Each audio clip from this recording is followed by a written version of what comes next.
Welcome to another episode of Ecoville. I'm your host, Nonsigelelo Kwaka. Thank you for joining us. Please don't forget to join us every Wednesday for your weekly dose of your favorite environmental podcast. To become a member of our Eco Village, please subscribe to our channel and follow us on our social media pages. Our handle is Ecoville ZW on all platforms. Today on the show, we are joined by Zeal Desai, co-founder of Green Periods, which is a social impact project creating awareness about the economic and ecological implications of menstruation. They are the first ever data-driven initiative on sustainable menstruation through the use of their menstrual footprint calculator. Welcome to the program, Zeal. Thank you. It's my pleasure. Okay, let's go into it. Zeal, can you please tell us about your organization and how it came to be established?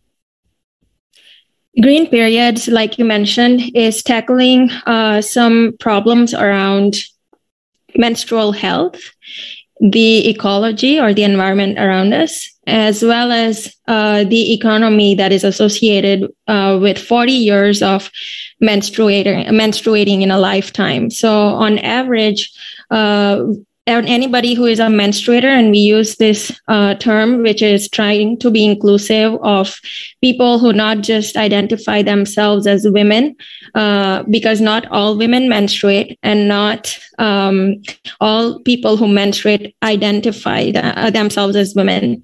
So at this point in time, 26% of the world population is of menstruating age, which means there is 2.05 billion menstruators all around the world right now. Mm-hmm. And what this means is there are about 33 billion kilograms of menstrual products that are costing $94 billion US. They are being thrown away into the landfills or the oceans. And this was back in 2020 per year, just between the EU, the European Union, and the US. So this isn't even accounting for the rest of the world. Unfortunately, this is the data we have, and it's limited to the EU and the US so far. Mm-hmm. So you can understand that the impact of the menstrual waste, the menstrual cost, as well as the impact of the kind of menstrual products or lack of education regarding menstruation is pretty big. So we decided to quantify this impact so that it would be able to create more awareness for people and hopefully change behaviors. Great. It's nice to know what the motivation for the formation of your organization was, trying to find alternative products that don't end up in the landfills and in the ocean, that are actually eco-friendly. So as I mentioned in the intro, you guys started the Menstrual Calculator. Can you tell us about it and what is the benefit to menstruators? Absolutely. So if anybody is curious to check out their personal menstrual footprint, that is on our website, greenperiods.org. Just a very shameless plug there. But what it does is that it calculates an individual's menstrual waste and cost so far and over a lifetime usage of the kind of period products that they choose to use. So this is just one tool that we have in our educational toolkit that we think is doing so far. It's doing a pretty good job at highlighting the issues that we just talked about. And just from the calculator itself, the kinds of insights that we have gathered have been very useful in even highlighting this problem more. I went to your site and I used it, and I got so much information, and it really got me thinking about switching over to eco-friendly products. Oh, great. That's awesome. And this is the kind of feedback that we've been hearing and that we would like to keep hearing. But again, if anybody has any feedback, if they do end up trying the calculator out, we're very open to that. We're always trying to improve. And we're also hoping this year that we make the calculator even better so that people can have a stronger sense of what the next steps are in trying to make the switch to more healthy and sustainable products and kind of help them throughout their entire journey of transitioning to them. So after analyzing all the data you've gathered so far, what's the impact of regular menstrual products on the environment? Yeah, so it's huge. Like I said, we have already done some research on just based off of this is coming from the United Nations Environmental Program, and these numbers that they put out for the 49 billion products in the EU and 19 billion menstrual products are used in the US every single year. And like I said, this is huge because we did some math here just based off of those numbers. So we're not just shooting randomly. So these estimates are pretty realistic. And we found out that 33 billion kilograms of menstrual products costing $94 billion were actually thrown away in 2020 alone between the EU and the US.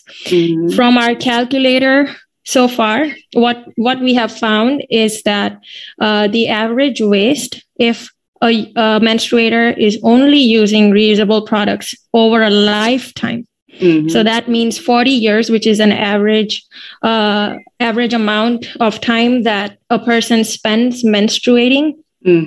And they are generating 1.5 kilograms of menstrual product waste only over a span of 40 years. Now, if you compare that with somebody who is using only disposables, meaning single-use products like pads and tampons, they are generating 676 kilograms. This was what we gathered from our calculator. So we're looking at 1.6 versus 676 kilograms for waste. And then we're looking at $1,092 US dollars, which is a cost for only reusable product use, versus $7,118 cost for disposable products. So the way it boils down to is that hands down from the data that we are seeing, reusable products have a very, very low footprint, both in terms of being good for the people, the planet, and also their wallet. So there are such differences in numbers. And from the beginning, we've been talking about eco-friendly products. So what are some of the environmentally friendly products that menstruators can use during their cycle? There is a bunch of environmentally friendly products, or sustainable products, as we like to call them, out there that are available. Not very easily available though, and that's something we can discuss in a bit. But the kinds of products that are out there these days, some of the most popular ones are menstrual cups, reusable pads. So they're just like your normal pads, but they're reusable. So you keep reusing them over and over again. Then you have period underwear. That's a pretty newly innovative product, as well as menstrual discs. They're similar to cups in the sense that both are inserted. And then there's also the lesser popular product called sea sponges, but that's been used for centuries by different cultures all over the world. So especially people who have been living around the oceans. And then there is some very other lesser known products like reusable tampons. So there is a lot of different options out there. Mm-hmm. So what's the availability?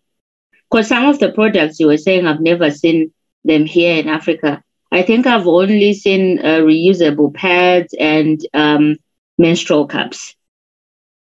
Right. And those two tend to be the most well-known and popular sustainable products at this point in time. And like you said, they should be accessible only if people do a little bit of the research in where to get access to them.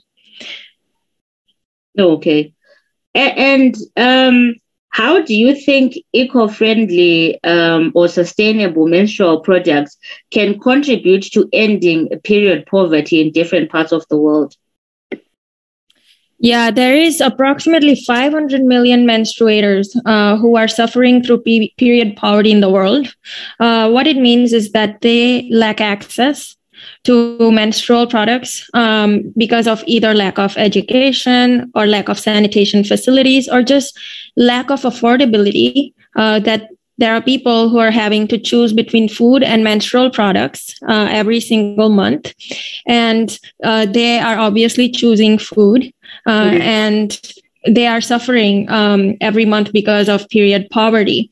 So what the sustainable menstrual products do is that, first of all, they make these products are very long lasting. The range is from, it depends on the kind of menstrual product in question, but we're looking, for instance, if you take menstrual cups, they last for 10 years or more.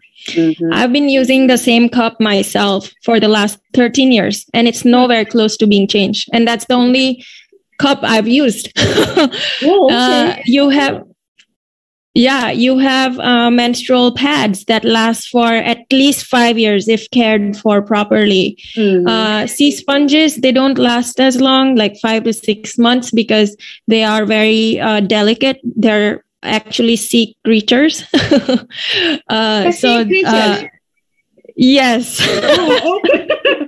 But don't worry about it. It's like SpongeBob, but when SpongeBob is no longer, as weird as it sounds, these sea sponges are like your dish sponge, really. Oh, okay. Like the dish sponge. So basically, these are living organisms in the oceans, but they're regenerative. So they are sustainable because, you cut off these products in a way that they're able to regrow themselves and by themselves. So it doesn't really harm them if they are harvested in the way they're supposed to be. So going back to period poverty, what these reusable products do is that once you get them, then you're good to go for the next however many months or years, and you don't have to worry about that. Right. So that's one thing. And the second thing is that these products, they have a very low recurring cost. So over a lifetime. And that's what the menstrual footprint calculator is trying to portray to the menstruators, is that although reusable products, they can seem like they're more expensive than your conventional disposable pads and tampons in the beginning, because let's say a box of pads or tampons is $5 on average. Then you can say, okay, if I get a reusable pad, it's going to be much more expensive. But if you divide that cost out by the amount of time you're using it, it actually becomes very, very, very cheap and cost effective. And that's what the calculator is trying to show.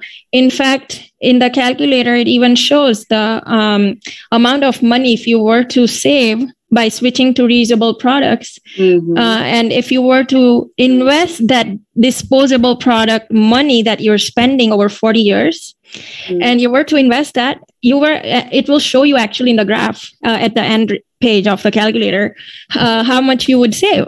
And it's a lot. It's in the thousands of dollars for an average person is the amount of savings that they can have. So basically the point is, with reusable products, period poverty can be solved.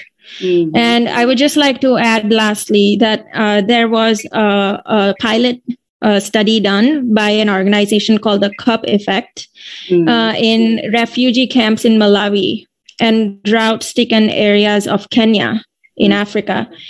And they found out that if there was enough water to sustain life, there was enough water to use a menstrual cup safely. So it is even, it can be a good option for most people if they know how to get access to them, or if they can have access to them, which we're trying to work on as well, to give ready and easy access to people who need these products the most. And also, even if there is not enough sanitation facilities, they can still use some of these sustainable products in a feasible way. Oh, okay. So you're saying there's that one-off payment to buy like sustainable products, but they last you very long, which can actually be a solution to ending period poverty. That is correct. So why do you think large companies that manufacture menstrual products have not switched to making sustainable products? So large companies, what is their end goal? Can I ask you? Profit. Exactly. That's your answer right there. That's your answer. They want people to keep going for recurring purchases. That's their end goal, period. All pun intended. So okay, yes. So yeah, I mean, with these products, like I said, since they're so long lasting, it is not in their best interest to really promote and sell them. And also, there's also a big, scandal about how there is no transparency of ingredients also in the disposable products. Like, I don't know about Zimbabwe in particular, but I know even here in the US, they're considered medical devices, pads and tampons. So, they have the tampon tax. So, which means it's an extra tax. They're considered to be luxury goods, and they're taxed like that. And then B, they don't even disclose the product. So it's actually good for the companies because they're actually ending up with way more revenue, and they're not held accountable for what is in those products. And we found from research that there's a whole lot of really nasty chemicals like dioxins that studies have shown are carcinogens and endocrine disruptors. So the companies really want to keep perpetuating these taboos associated with menstruation and showing menstrual blood to be blue and not red in the ads, because it is in their best interest for people to not speak up and keep it quiet, right? But the good news, the good news is that because these products are becoming more and more popular, because people, menstruators are realizing, and we're trying to spread the word. So we're part of that sustainable menstrual movement. And Tampax actually is a big US company. They actually launched their menstrual cup just a couple of years ago. So things are changing. They are changing. And do you think there is enough awareness to educate menstruators about these sustainable products? No. And that is the reason we exist right now. Right now, our focus is to create that awareness and education through tools like the Menstrual Footprint Calculator. We're creating an educational toolkit with other organizations as well that are connected with the menstrual movement. So yes, we're trying to change that. Oh, okay. So what products or what's not products? What campaigns do you guys have that are teaching menstruators about sustainable products? Like in your organization, to be specific. Yeah, so we are using education as a tool to make sure that there is enough awareness and knowledge, because this is the kind of these kinds of topics are not even required to be taught in schools, not even in the US. So we're trying to target menstruators even before they start menstruating, ideally. And we're trying to provide an informed choice to them, meaning we are going to tell them about both conventional menstrual products, your pads and tampons, which are disposable, and we will also tell them about the sustainable products, which means we're giving them an informed choice, and then it is up to them to decide the kinds of products that they would like to try out or they would think that are best for them. So there is no shame involved. I mean, we're not trying to shame people who are using disposable products, because every menstruator is different, and every product that can work for somebody might not work for someone else. And secondly, we're also trying, this is something that we would like to tackle. We are a very young organization at this point, but in the near future, we would like to provide access to more sustainable menstrual products to the people who need them the most. So, like in America, what's been the uptake of sustainable menstrual products? Sorry, can you say that? No, again? Okay, in America, what's the uptake of sustainable menstrual products? Like, are menstruators taking to the products, or they're not as popular, or? Yeah, for sure. So 91%.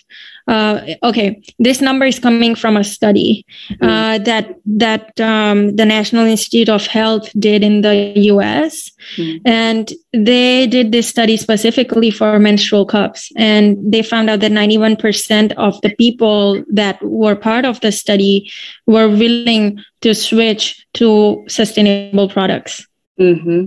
So it's a pretty high number, and there are a lot of different communities just around menstrual products on social media, where you can see that people are just starting to adopt these products in a very positive way.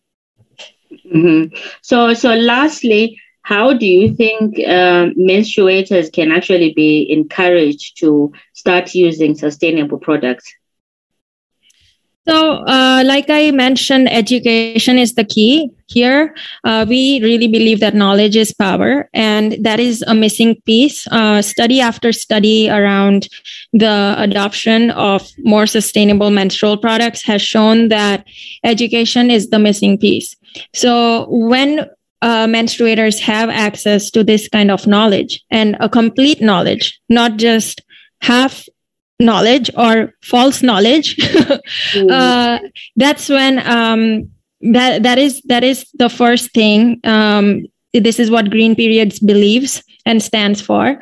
And the second thing is also by convincing them about the benefits of these products and how life transforming they can be for various reasons, like they have been for a lot of us who have made the switch and have actually seen our relationship with periods change drastically. So from dreading that time of the month to celebrating it almost, and which even got people like myself into this field of work.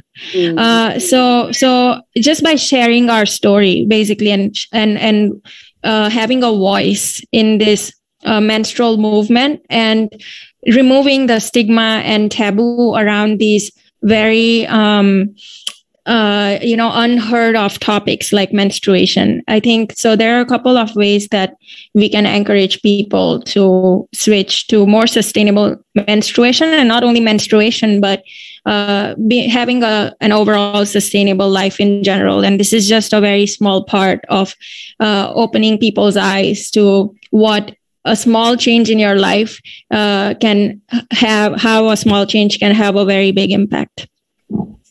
Well, thank you so much, Zeal, for coming to the program. And thank you for opening up a conversation that's usually surrounded with stigma. I don't know why, since menstruation is like a natural thing. But thank you for having this conversation with us. Thank you so much, Nonsigalelo, and it was a pleasure. Thank you so much. Today on the program, we're joined by Zeal, who is the co-founder of Green Periods, an organization that is advocating for the use of sustainable menstrual products.